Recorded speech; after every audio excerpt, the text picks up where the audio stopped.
Just 60 years ago, Russia, the colossus, was shattered. Her body was ready for picking by the great powers.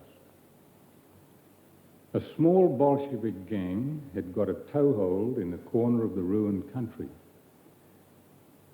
They held perhaps 1% of the vast country. They were entirely without money or resources of their own. Against them was ranged the towering strength and wealth of Europe and America and the whole world. Anyone with gumption could see that the scruffy Bolshevik gang was doomed. And yet in the next 60 years, this doomed gang has imposed an iron grip on Russia and is closing its iron grip on the whole world. Now, something's crazy. You people have been asked to believe that these few grubby gangsters rallied the Russian people behind them and went on to rebuild Russia miraculously into the mighty force that is about to devour the world, and that it did all this despite the enmity and the opposition of America and Europe. You may believe that, or else you can put sense and logic to work and decide that somebody else did the job. Somebody else with the power and the money and the might required for the job. And of course somebody else did do it. The evidence is plain. A minute ago I said that anybody with gumption 60 years ago could see that the Bolsheviks were doomed. But 60 years ago, Our Lady, with her gumption, knew that they were not doomed. At the very moment the Bolsheviks made their grab, Our Lady gave her warning at Fatima. Her warning that Russia would become the chastisement of the world, the persecutor of the world. She foretold that unless sufficient people turned to God, some entire nations would be annihilated before Russia was converted and peace came to the world. So our generation has watched the great Christian culture crumble and while barbarity has advanced. Throughout our generation, we've watched the all-powerful Christian West blundering from one defeat to the next, while all the time that bunch of gangsters has continually emerged triumphant, and now they terrorize the great big world. Franklin D. Roosevelt once said, "In politics, nothing happens by chance. If it happens, you can bet it was planned that way." And Roosevelt was in a good position to know, as we shall see. Now, if you listen to our supplementary cassette, Conspiracy Compendium, it's there on the table, you'll hear Professor Stuart Crane tell you something interesting. In 1945, the United States of America was so incredibly powerful that all the nations of the world combined could not have stood against her. Our glorious Russian ally was then so dependent on America that the whole Russian army had to be paid by America. In 1945-46, the entire Russian army went on the American payroll, and the American taxpayer paid the wages of every Russian soldier to the tune of $19 billion. In 1946, single-handed, America could have whipped the whole world. And yet, just 30 years later, America, the greatest power by far that the world has ever seen, cringes and retreats before the Russian gangsters. Something's crazy. The incredible has happened. It has happened. And if it happens, you can bet it was planned that way. Otherwise, there must have been 30 years of lunatics running America to let things happen this way. They haven't looked like lunatics, and they were hard-headed and experienced. I'm quite sure that America has not been managed by lunatics. I'm quite satisfied that during the past 60 years, the people who have really run America have been able and intelligent. They have not been weak, they have been strong. And they've known what they were doing. I say this because I believe that for 60 years, America, despite the ballyhoo about top nation and land of the free, America has been a conquered colony, controlled behind the scenes by men whose allegiance was not to the American nation, whose allegiance was not to any nation, but to the internationalist bosses. I believe that America was conquered in 1913 by President Wilson's Federal Reserve Banking Act, and that control of America then passed to the internationalist banking bosses. I believe that we can seriously take the words of Disraeli, though he couched them in fiction. The world is governed by very different personages from what is imagined by those who are not behind the scenes. The key to the mystery lies 200 years back, when Adam Weishaupt, Spartacus Weishaupt, founded his Illuminati. But let's start in 1920 and work back. In 1920, a young politician, Winston Churchill, looking back at the Russian Revolution of 3 years earlier, declared, "From the days of Spartacus Weishaupt to those of Karl Marx, to those of Trotsky of the Russian Revolution, this worldwide conspiracy has been steadily growing. This conspiracy played a definitely recognizable role in the tragedy of the French Revolution.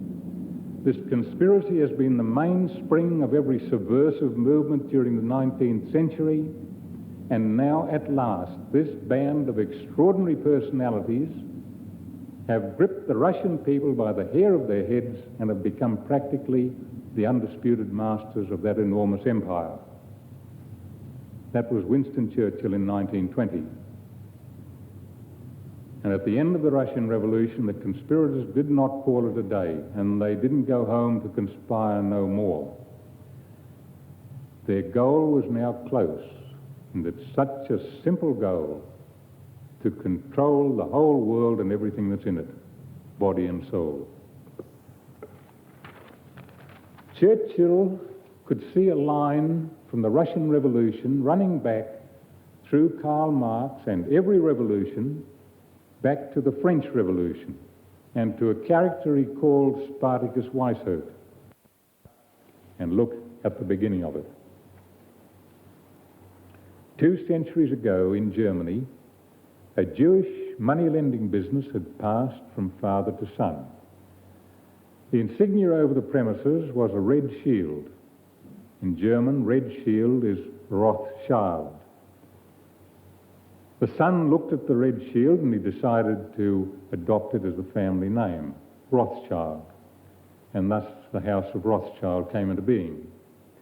In 1773, this man, now called Mayer Rothschild, met with 12 other wealthy financiers. He convinced them that working together, they could control the world revolutionary movement. They could foment wars and revolutions and finance both sides, thereby driving governments on both sides into debt and into dependence on them. This had already happened in England.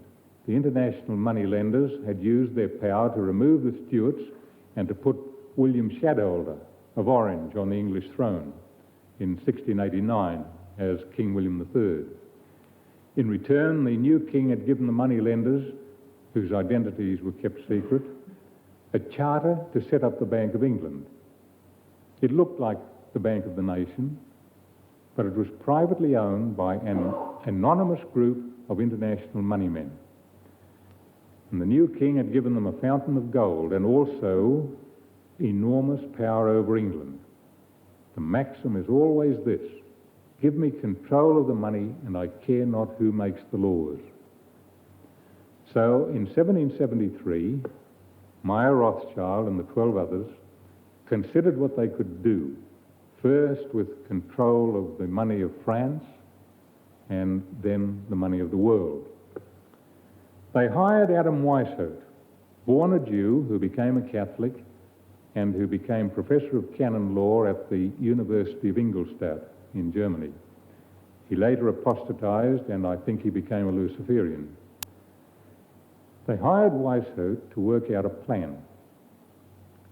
Weishaupt completed his plan in 1776, and on May the 1st, now remembered as May Day, he founded his secret organisation called the Illuminati, history's most diabolical long-range conspiracy. Financed by the international bankers, Weishaupt laid the plans for the overthrow of every king and every government, and to destroy all religion. He infiltrated the Masonic lodges, and in the secrecy of these lodges, he could select promising candidates for his secret society, within a secret society. His selected few rose step by step, and with each step, a little more was revealed to them. If a candidate at any stage showed shock or revulsion, he never advanced any further, which meant that only the most ruthless and irreligious rose to the highest levels, where they were shown the true purpose of the Illuminati. Weishaupt started with some 2,000 paid followers, all highly gifted men, and from the start, the Illuminati has guaranteed its members the glory and the rewards of personal success in the world. In 1784, by chance accident, the Illuminati's plans fell into the hands of the Bavarian government, which immediately notified all European governments, and the French government especially, of its particular danger. Those governments, even the French government, took very little heed. The Illuminati went underground, it infiltrated the lodges of the French Masons, and through them, the Illuminati promoted and directed the French Revolution. The French Revolution marked the beginning of atheism in the history of the Christian nations. From the history books, you get the impression of confused but spontaneous revolutions through 200 years. But once you discern the guiding hand behind the confusion, you start to understand history better than the historians. Monsignor Dillon, in 1884, stated that there is a supreme directory which governs all the secret societies on earth. And he believed this organised atheistic conspiracy to be, quote, the commencement of the contest which must take place between Christ and Antichrist. And therefore, he said, nothing can be more necessary than that the elect of God should be warned. And about 30 years later, Our Lady herself issued her solemn warning at Fatima. Error, she said, will spread from Russia through the whole world. Error from Russia. We immediately think of communism. And no doubt she did have communism in mind. But I think Our Lady at Fatima was warning of something bigger than communism, that can even control communism. The alarm bells start ringing when we hear a former communist leader, Dr. Bella Dodd, say this, quote, I think the communist conspiracy is merely a branch of a much bigger conspiracy. The same Dr. Bella Dodd then said that she became aware of some mysterious super leadership just after World War II, when the American Communist Party was told to get emergency instructions from 3 persons in the Waldorf Towers in New York. These 3 persons were not Russian, they were not communists. They were, in fact, extremely wealthy American capitalists. Now that brings a chilly feeling. But it fits the fearful evidence that for 2 centuries, highly respectable men have been controlling the wild revolutionaries, controlling them by financing them. And for 2 centuries, highly respectable men have been herding the human race towards a global tyranny. In those 2 centuries since Weishaupt, dynasties of kings have disappeared in violence. The order of Christendom has been overturned, and today there is not one anointed Christian monarch governing a nation anywhere. What has replaced them is not God's method. It was planned by Adam Weishaupt. As the royal dynasties disappeared, a new type of dynasty grew up, dynasties of international bankers. And the greatest of these was the family of Meyer Rothschild, who established his banking house in Germany 2 centuries ago. President Wilson in 1916 declared, I quote, "The growth of the nation and all our activities are in the hands of a few men. We've come to be one of the worst ruled, one of the most completely controlled and dominated governments in the civilized world. No longer a government by the free vote of the majority, but a government by the opinion and duress of small groups of dominant men." History does not happen. History is made to happen. World events are made to happen by a few powerful hidden men. In 1913, with America in the bag, the internationalists needed only one more scalp, Russia. Russia then remained the only great nation not under internationalist domination. Now, a world cataclysm would achieve several things, including Russia's scalp. And that leads us to the great Soviet myth. The world looks at mighty Russia and it exclaims, "Look what communism has built." But the world is wrong. It's really, look what the capitalists have built Russia into. Communism is the enforcer tool of the capitalist conspirators. And this enforcer tool has been brutally inflicted on the Russian people by these capitalists. The Russian Revolution was financed by the West, paid for by money from international bankers of Germany, of England, of America, and of other European sources. In 1917, when the Tsar abdicated, the Bolsheviks were not a visible force politically. Russia, if left alone, would have settled into a moderately governed country under Prince Lvov's government. The Bolsheviks were brought into Russia not because people called them back, but because very rich and powerful men in Europe and America sent the Bolsheviks into Russia. It has been totally built up by the West. From the 1917 revolution right up until today, the West's wealth and technology and food has poured into Russia. And the West has paid, especially the long hoodwinked American taxpayer has paid and is paying. The so-called Free West is financing its own destruction. So we come to the question, is the Illuminati operating today? Well, let's consider. Churchill in 1920 saw the links from Weishaupt and the French Revolution through the 19th century revolutions, through to Trotsky of the Russian Revolution. Let's consider also, as recently as 1953, the report of the California Senate Investigating Committee on Education contained this conclusion. I quote, "So-called modern communism is apparently the same hypocritical and deadly world conspiracy to destroy civilization that was founded by the secret order of the Illuminati in Bavaria on May the 1st, 1776. That 1953 Senate committee identified the modern communist conspiracy with Weishaupt's Illuminati. And to this identification we add consideration of the words I quoted of leading ex-communist Dr. Bella Dodd, when she said, "I think the communist conspiracy is merely a branch of a much bigger conspiracy." And from Quigley's book, we can pinpoint the prime movers for one world government. In America, the Council on Foreign Relations, the CFR. In England, its counterpart, the British Institute of International Affairs. And next I quote Myron C. Fagan, who battled the conspiracy for years in the field of entertainments.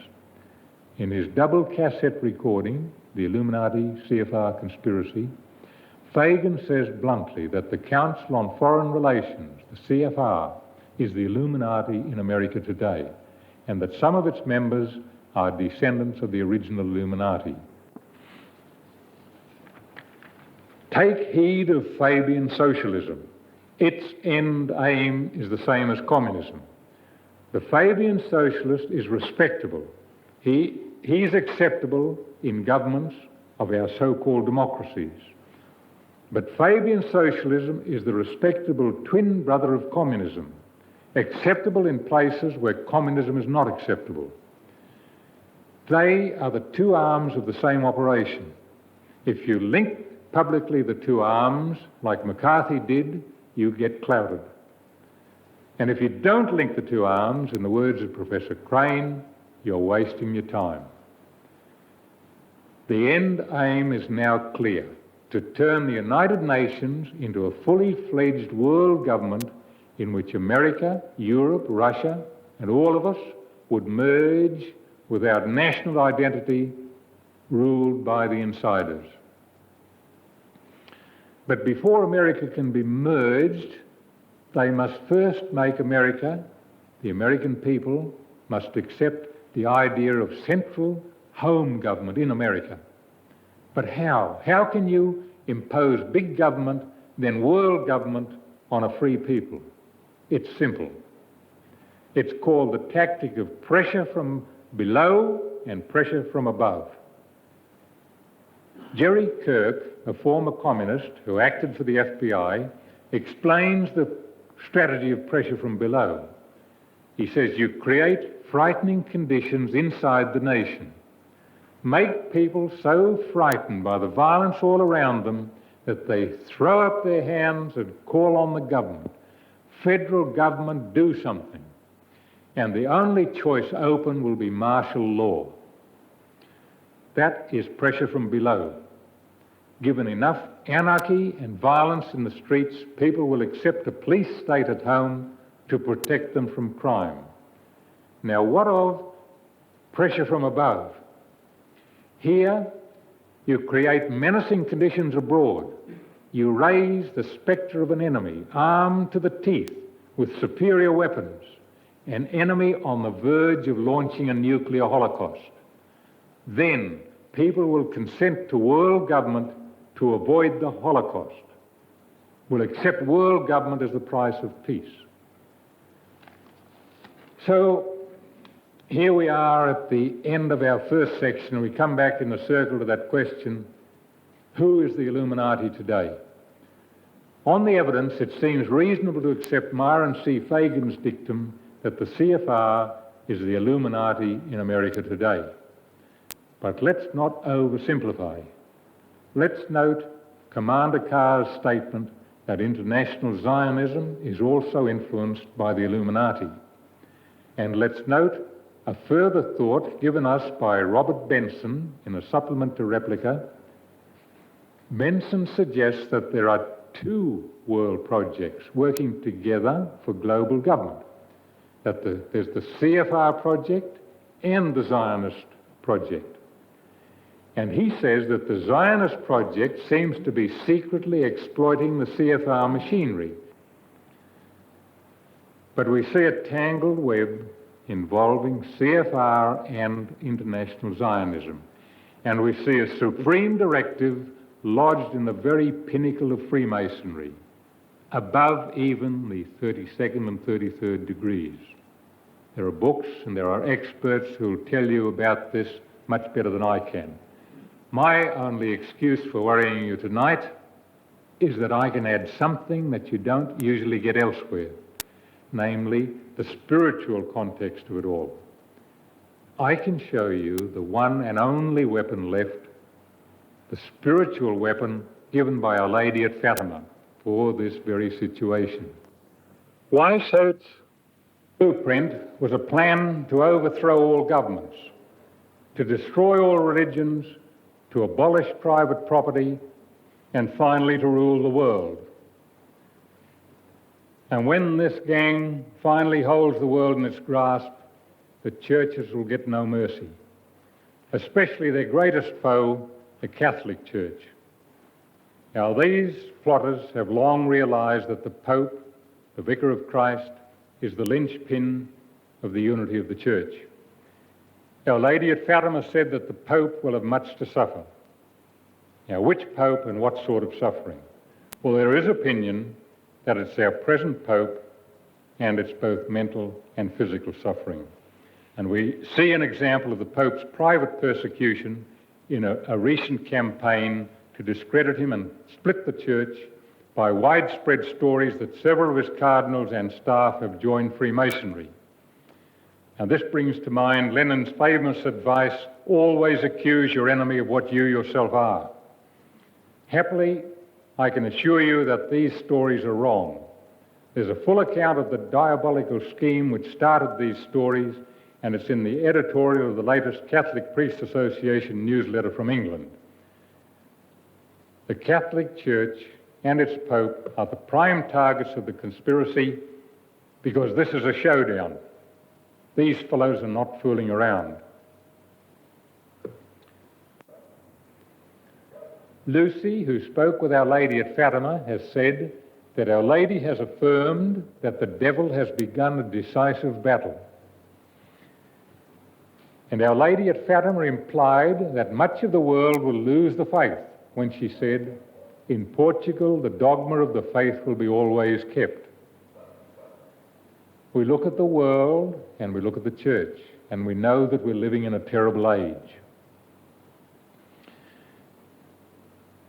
There are opinions that can't be just brushed aside, opinions that we are approaching the time of Antichrist, in which time it seems that the sacrifice of the Mass will not be visible on earth, and the Church will be scattered and driven into hiding for a time. This has to be considered before comforting ourselves with reassurances that this will all blow over, that Christ has promised to be with his Church always. He certainly did, but maybe we should condition ourselves for some rough times ahead, times so rough that we might lose hope and fall into the compromise of despair, if we don't have in advance the inside knowledge to understand what's happening. If modernism is attacking the Church from within, Teilhard de Chardin's evolution theology is the lifeblood of that modernism today. His influence is greater than all the heresies of the past, and it all gets back to this. Teilhard espoused the theory of evolution, and through evolution he attacked the doctrine of Adam and original sin.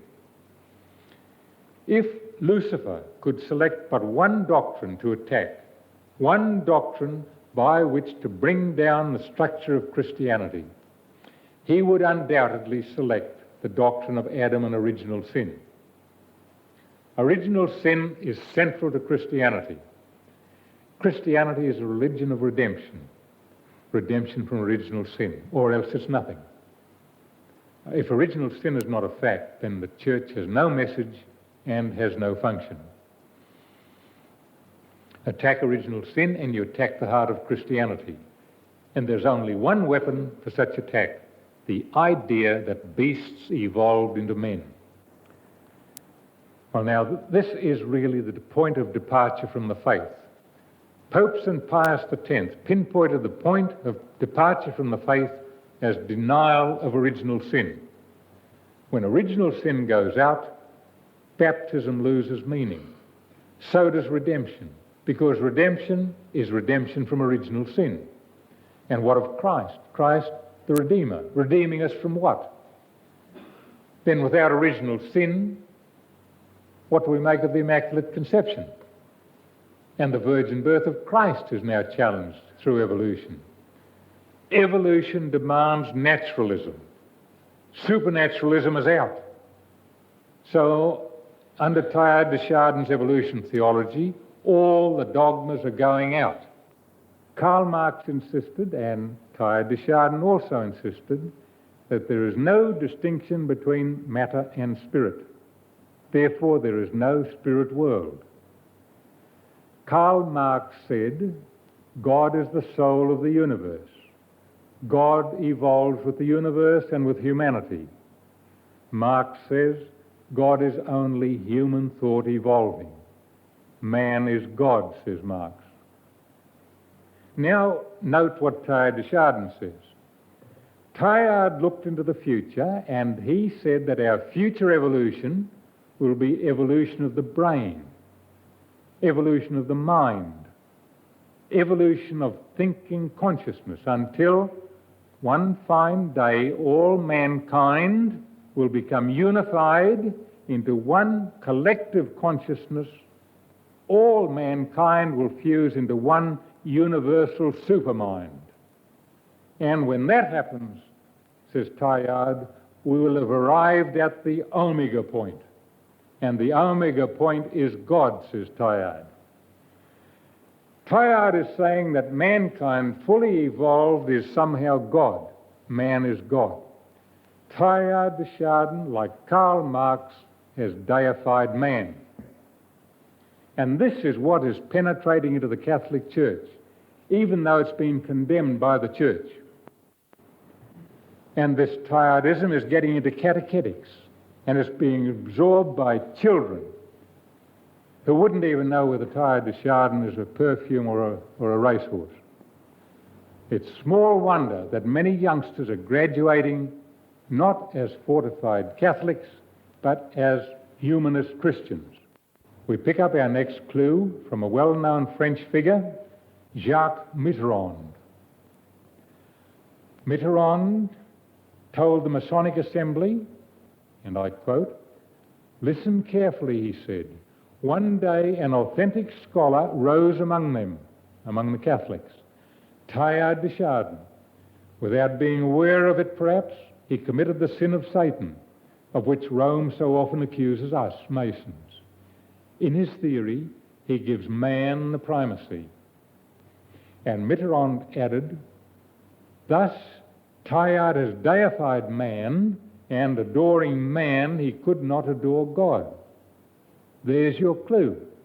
Freemasonry itself acknowledging Teilhard de Chardin as a kindred thinker, who deified man just as Karl Marx did. Following that clue, we remember that Teilhard himself said that he saw no better way of bringing about his church of the future than by working from within the Catholic Church. Could Teilhard be the conspiracy's Trojan horse inside the Catholic Church? Or is that too wild a thought? Education. Universal compulsory education is a power for good or evil, and those who control education will eventually control a nation. You control education not by pressure on individual schools, but at the fountainhead, by controlling schools where teachers are trained, and by controlling textbooks. Well, now, what about John Dewey, father of modern education? He was a leader of Fabian socialism. He was without religion. He put evolution into education. When Dewey was doing his work, fascism and communism were not yet issues. But in the words of Professor Frankl, the great issue that had to be absorbed into Western thinking was the theory of evolution. Again, in the words of Professor Weber, Dewey was the first philosopher of education to make use of Darwin's evolution. And in our modern schools, we're reaping what John Dewey sowed. Our children are being cheated of the key of knowledge, God, their creator. Humanist education is producing the modern secular mind, the modern secular man to whom God is a stranger. And I think I see three meshing wheels in this part of the master plan. Dewey in the educational sphere, Marx in the social sphere, and Teilhard de Chardin in the sphere of the church.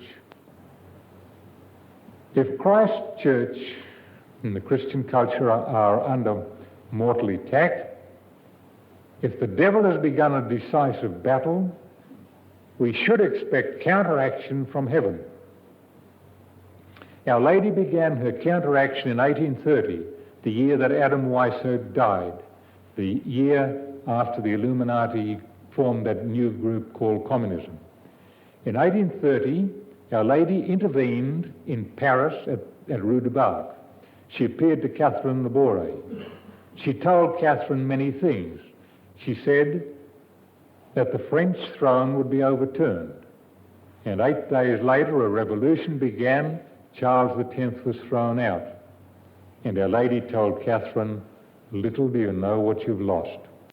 Her second visitation was in 1846. Our Lady appeared at La Salette in France. She complained of France's godlessness, she foretold many things, and she foretold famine in punishment. Within 2 years of La Salette, Karl Marx wrote the Communist Manifesto, and all Europe was set ablaze with revolutions, and famine did come. The third intervention was at Lourdes, again in France. In 1858, Our Lady came to Lourdes with her plea for prayer and penance.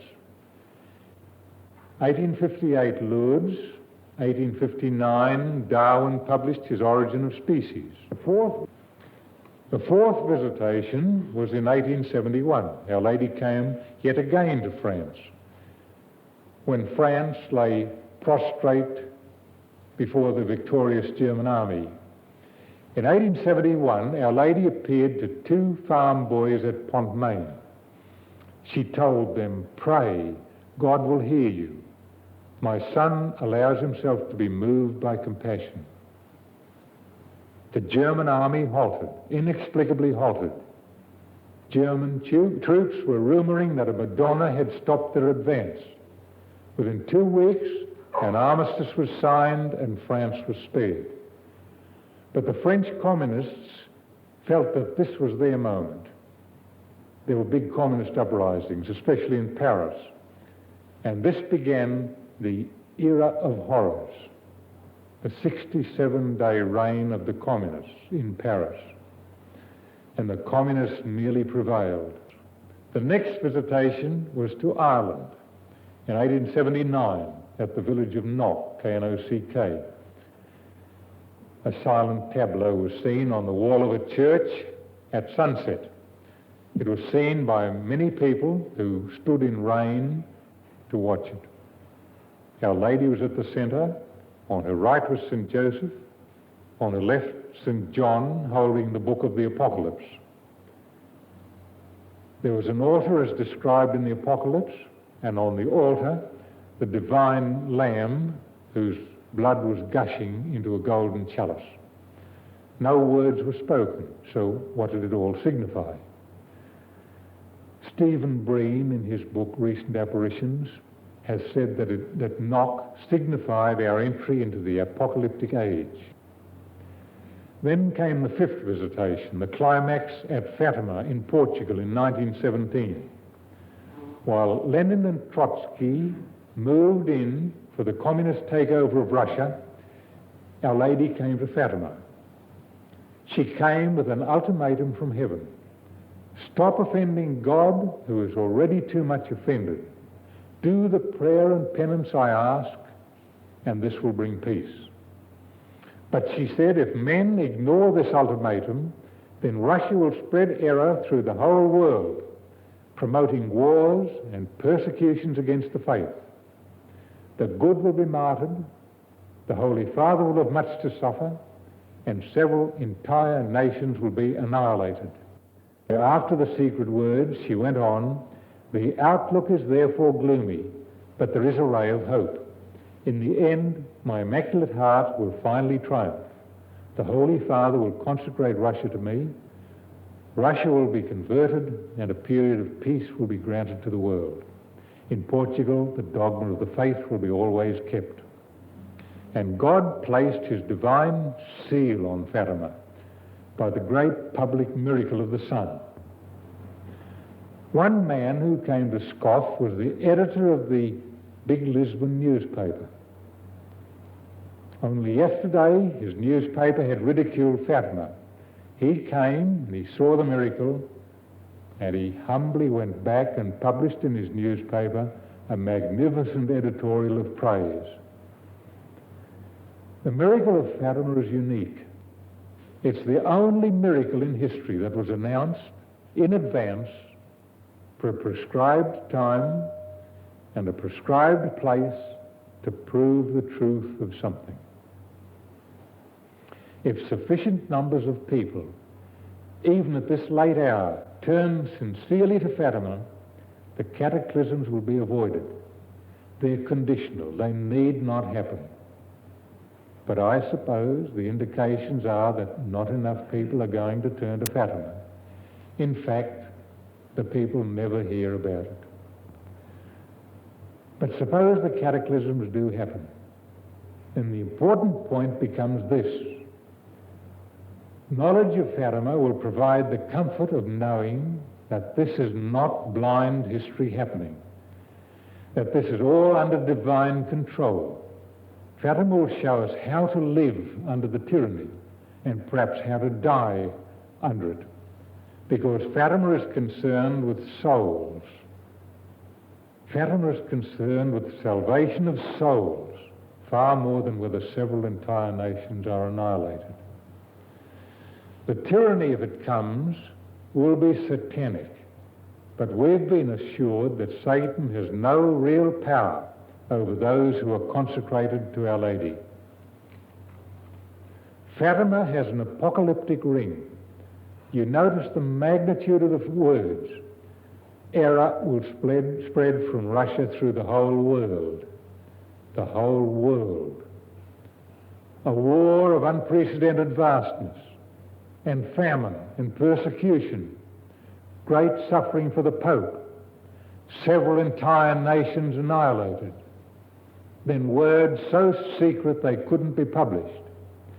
Finally, God's triumph, Russia's consecration, followed by Russia's conversion and a period of world peace. Fatima itself seems to leave no doubt that mankind must return to God in sufficient numbers quickly or face a chastisement with Russia the instrument. The question is, can we read Antichrist into the picture? Naturally, I can't pronounce on that, and none of us can. But there are aspects which call for some consideration. Point one, Cleon Skousen, in his book The Naked Communist, refers to Quigley's inside information of a conspiratorial group moving to take over the human race. And Skousen reminds his readers that St. John's Apocalypse leads us to expect that modern history will bring a gigantic economic and political power that will force every person to be identified with it by bearing its mark. And unless he bears that mark, no man might buy or sell. St. Paul's epistle to the Thessalonians seems to tell us that one of the great signs we should look for is a general apostasy. And there's grand-scale apostasy today, with indications that it might get worse. And unfortunately, many of the apostates are remaining under the Church's roof. St. Louis de Montfort.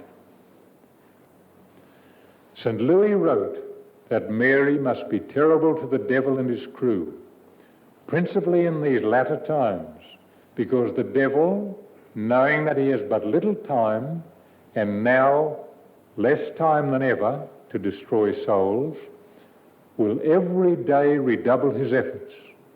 He will presently raise up new persecutions, wrote St. Louis, and these last and cruel persecutions of the devil shall go on, increasing daily till the reign of Antichrist.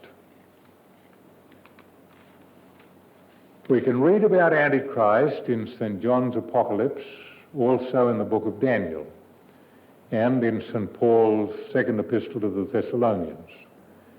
The Apocalypse says, if anyone refuses to worship the image of the beast, it will have him put to death. The Apocalypse describes how Antichrist will enforce his tyranny. It says, all alike, little and great, rich and poor, free men and slaves, all alike must receive a mark from him, on their right hands or on their foreheads, and none might buy or sell unless he carries this mark. And I think I should mention something which Professor Crane states. The professor says that in the United Nations in Switzerland, and I think this was about 10 years ago, it was suggested that it would be efficient to establish a system where everybody in the world has a bank account, which would be controlled not with money, but through a debit and credit system, using an account number for every single human being, which will be tattooed on the right hand of each individual.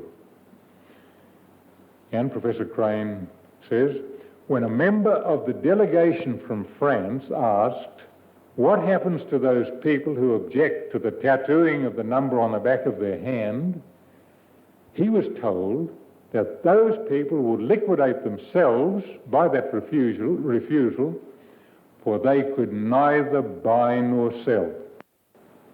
Under pressure from above, it's expected that the American people, robbed of their Christian backbone and educated into materialism, will choose merger with the Soviets in a United Nations world government, rather than be destroyed by the bomb. Better red than dead. And if Antichrist is in the picture, this would seem to fit, because he will not want to rule a nuclear-scorched earth. His kingdom must be a materially prosperous, organized global society in which the apostates will be allowed to live, but the elect of God will be persecuted underground, counting the days, the 1,290 days. But then what about Our Lady's prophecy that several entire nations will be annihilated? Well, I seem to have gathered that the chastisement will be of two parts, one human and one divine. I think the annihilation of some nations will be by divine execution, probably when Antichrist is himself overthrown by direct act of God. Then, and this is only human opinion, then I think will come the world cleaning, with some nations wiped out, followed by God's sudden triumph and peace as promised by Our Lady of Fatima.